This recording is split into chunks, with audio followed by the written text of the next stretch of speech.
থানা ঘাট থেকে আমরা আসছি। আমাদের রুগী তোমার হচ্ছে ঠ্যাং ভাঙছে বাচ্চার, আমরা ছবি উঠালে আসলাম। এখন ডাক্তার আউটডোরে, ডাক্তার ইমার্জেন্সি ডাক্তার বলছিল আউটডোরে নিয়ে যেতে, আউটডোরে ডাক্তার নাই। এখন বাধ্যতামূলক আমরা কোথায় যাব?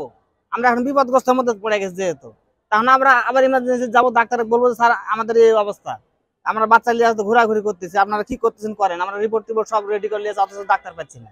কারণ বাধ্যতামূলক আমরা ইমার্জেন্সি যার না হয় তাহলে অন্য জায়গায় যেতে হবে আমাদের, তাছাড়া তো বুদ্ধি নাই। এই ঈদে জামা জুতো অ্যাক্সেসরিজের ডিসকাউন্ট।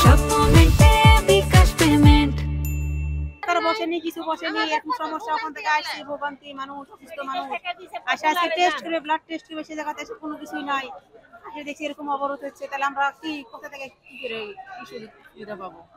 এখন আজকে এরকম সমস্যা, কালকে সমস্যা হবে, তাহলে আমরা কি করবো? বাচ্চা সত্যি কাশি জ্বর, এখন যে হাসপাতালে এসে বাচ্চার কোনো পেলাম না, চলে যাচ্ছে এখন খালি। এমনি ওই যে ফার্মেসি থেকে নিয়ে যেতে হবে, তাছাড়া তো কোনো উপায় নাই। আমি যেহেতু বাচ্চা নিয়ে এসে ঘুরে যাচ্ছি, তো কি করবো?